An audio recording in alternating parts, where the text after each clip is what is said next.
Hi guys, and welcome to this midweek trio. We're something a bit different. Look where we are. Can you guess? Have you been here before? So, we are at the NY500, which is in the North Yorkshire Moors. I just got really sidetracked. Anyone knows me personally knows I collect cars, mainly minis and Volvo, but yeah, some really cool stuff. There's a massive E-Type at the top there, I really want that. So, we're here now.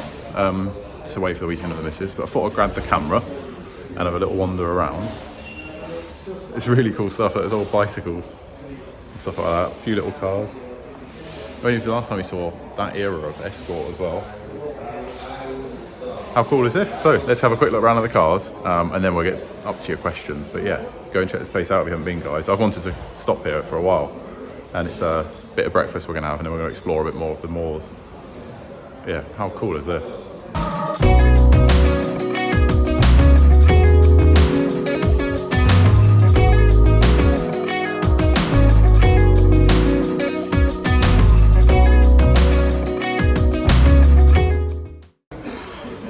Right, so first up,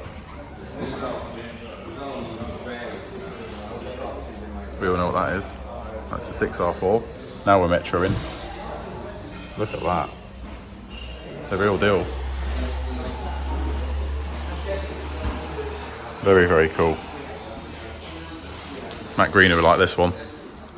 I have to admit, I get them, but they're just not for me. It is very cool though to see one in the flesh, a real one as well. It's awesome. So we're going to check it over here. So yeah, there's loads of like bicycles and signs and stuff. I love a motoring cafe. It's the best mix for me. So yeah, you got the I think that's a Mark IV GTI, and then you got the Mondeo touring car over the back there. I can't quite get to that because there's railings. And you got this gorgeous Capri. That's lovely, that. And a Lotus Elan. And we've got some motorbikes over there. But yeah. Right, so I'm going to grab some grub. I'll let you know what the food was like. And yeah, we'll get to your questions. So I thought I'd just grab the camera. I'm somewhere different. And yeah, while I've got you as well. Sorry for the lack of video in the last few weeks. I'm just mad busy. There is a lot coming to the channel. I'm just struggling to get it all together. But we're getting there. We will get there. There's a big announcement coming as well. A few big announcements, really. For the good. But it's going to be a bit of to and fro in between that. So stay with me, guys, honestly. So yeah, let's get to your questions.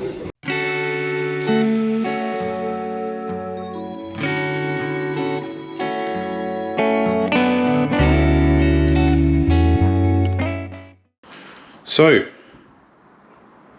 a very damp garage. Right, you join me from the old HQ. Yes, it's still standing. Kinda. Yeah, so I hope you enjoyed that bit of a random visit. It's up in the North Yorkshire Moors, and we popped into that cafe, the NY500. It's really quite cool. It's a lovely place, really lovely staff, food is lovely, and apparently they rotate the cars quite a bit that's on there, and a lot of the stuff's for sale. So it was a really good visit, so please go check them out if you're up in that area. Right, this is the Midweek Trio. So if you're new to the channel, the Midweek Trio is about a 10-minute video, give or take, telling you what the rant's about. We cover a topic or something that's just going on the channel, something new, some news or whatever, and then 3 questions from you guys. So if you've got any questions, drop them in the comments below and you'll be moved on to the next week, and I keep storing them up, and we try and do a video every Wednesday, hence the Midweek Trio. So this week, the first question is from John WF, is his name on social media. So his question was the debate around classic minis. So earlier classic minis had drums all round. So my Clubman Estate there is a drums all round car. He's right in what he said. There's a bit of a debate on if it's right to keep the drums all round or to go to 7.5 discs, which is the Cooper S setup. So I've got the 7.5 discs on the sidewalk. So that car originally had 8.4 discs, bigger calipers, and the 8.4 discs ran on 12-inch wheels, and it was new. I've dropped everything down to 7.5 so I can run 10-inch wheels. I run a servo on that car like it originally did, and that stops really well. So the estate that's in front of it, that's got drums all round. Now, there is the whole thing going around adjusting them, keeping them like up to spec and stuff like that. And is it the right thing to do? What's right? What's wrong? Stuff like that. So for me, on the estate, I do actually want to put it on discs eventually. It is something long down the line, and we need to get it moving first, which if you carry on watching the video in the next few weeks, you should see some videos on that. I kind of would like to keep it all original, However, you do limit yourself to kind of what wheels you want to put on it also. I think if you drive it more, putting discs on it's probably a bit better. They're easier to look after because then you've only got two cylinders at the back to adjust. Yeah, I think if you can afford to and you're not too worried by the originality, I would probably do the swap. Now it's not easy, so I'll run through some of the stuff. Well, it is easy to do if you got a socket set, but you kind of a few things you need to think about when you're doing it. If you're going from drums to discs, you need to change the CV joints. And then obviously buy your disc setup, all your new hoses, because the hoses for drums are slightly longer than the ones for discs. So you do need to change literally everything, starting from the CV joint out, the hub, all that. So while you're there, you're doing your new ball joints, your new bearings. The easiest thing to do, I think, cost effective wise, is to have a look on Marketplace and eBay and see if someone's got like a drive shaft attached with all the 8.4 setup and convert that one down and put that into your car. That might be the easy way to do it. I've done it in the past. It's a lot cheaper than trying to buy all your new hubs and everything like that. That being said, if you do need all your bits, Minimine sell everything. So on the eBay shop, we haven't got everything up on there yet, but we're working away on a website in the background where it will be. But if not, in the meantime, just give Minimine a call and we have everything to be able to convert your car from drums to discs. So that is the worthwhile thing to do. I think, long and short of that question, so thank you, John, for that. I think, yes, discs is the better way forward.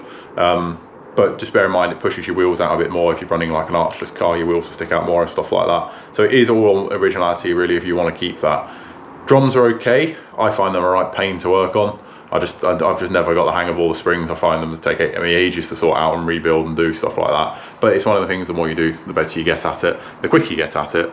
So yeah, excuse the tools on the bonnet, about to work on it. I would probably go on discs. While we're still hanging out in the old HQ, the next question is from, now I'm going to put it off on the screen, not Mark Knopfler. I don't know if I've even pronounced that right. Interesting YouTube name. So basically the question is mini metros views, yes or no? Mini metros. I've never owned one. All honesty, I've been offered quite a few over the years and I've always turned them down. I don't know, I think I just don't feel like they have a place with me. But as a car, I think they're quite underrated. They're bigger than a Mini. Normally, pretty much, the A series, slightly different subframes, hydroelastic they're a nicer ride than a Mini because of the hydroelastic. My views on them: do I like them? I do think they're quite cool. They're definitely becoming rare now because everyone's just ditched the engines out of them, binned the cars off, put them in Minis because the Mini was kind of the car that everyone wanted. But my view on them: I think if you can find one for a good price, get it squirreled away. I think it's going to be a car that's going to be quite collectible very soon. The one I've kind of like would mind owning is a Metro van, because I like a van or an estate, but I've got a minivan and I kind of feel like, again, it doesn't have a place. So my views on them: pretty cool cars, more comfortable. If you like something a bit quirky and a bit different, I think they're definitely an eye-catching thing to see these days.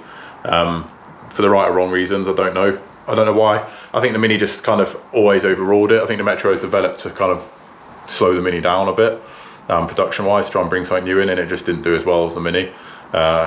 Purely, I think, just the looks side of things. It's not particularly a nice-looking car, I don't think. It's just a car, but I like a boxy car, hence why I guess I do have a little bit of a soft spot for them.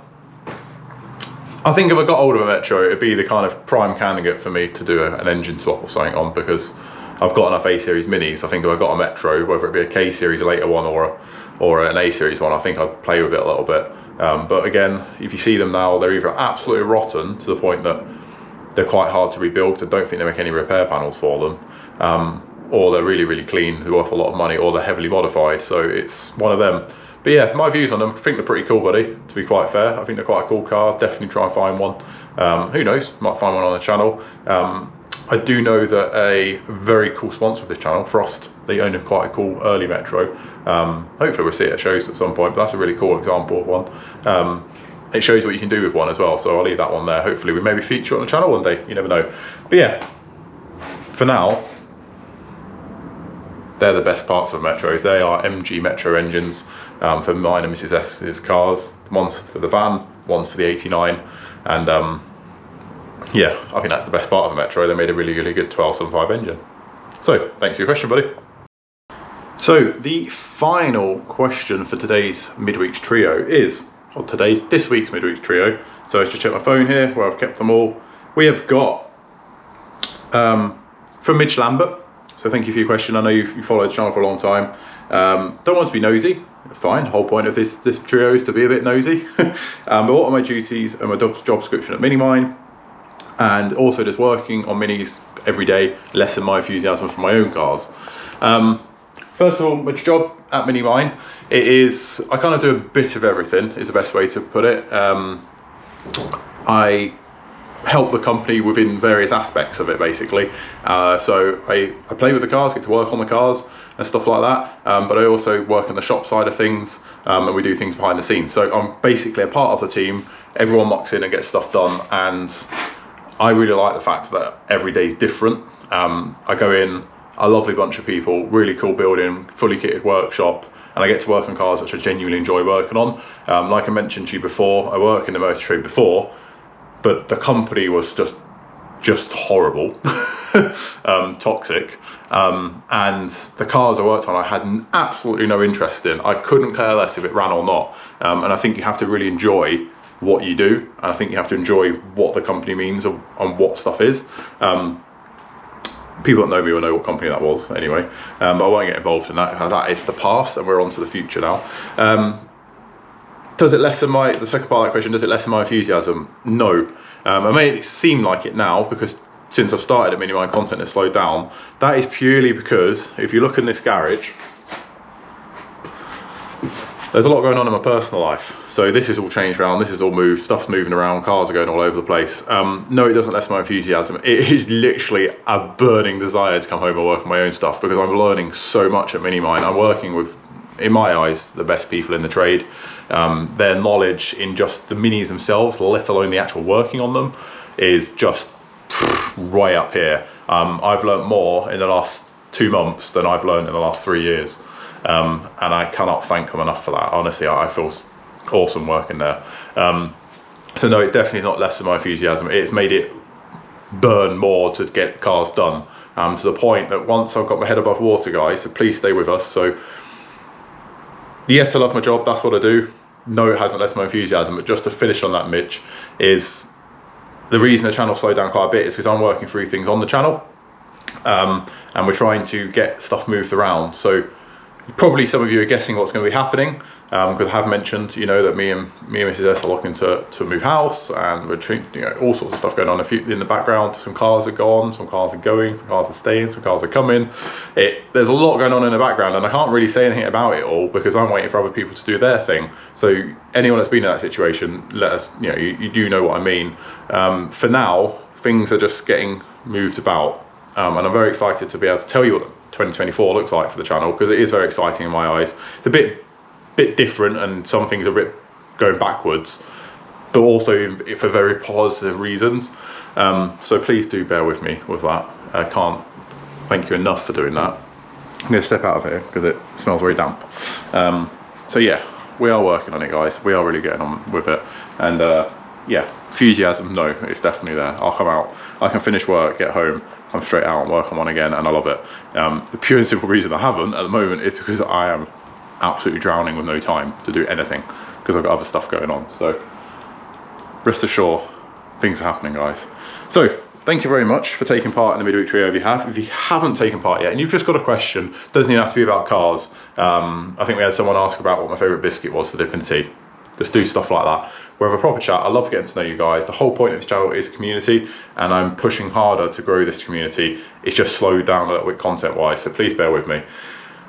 Catch you in the next one, guys, when hopefully we'll have maybe some content on that. The 89, we're pushing hard to get it painted. Again, time is not with us right now. But yeah, please give this video a thumbs up and hit that subscribe button if you haven't already. And please follow us along for these next few months of the journey, because it's going to be quite cool. I think you're going to like it. Catch you soon.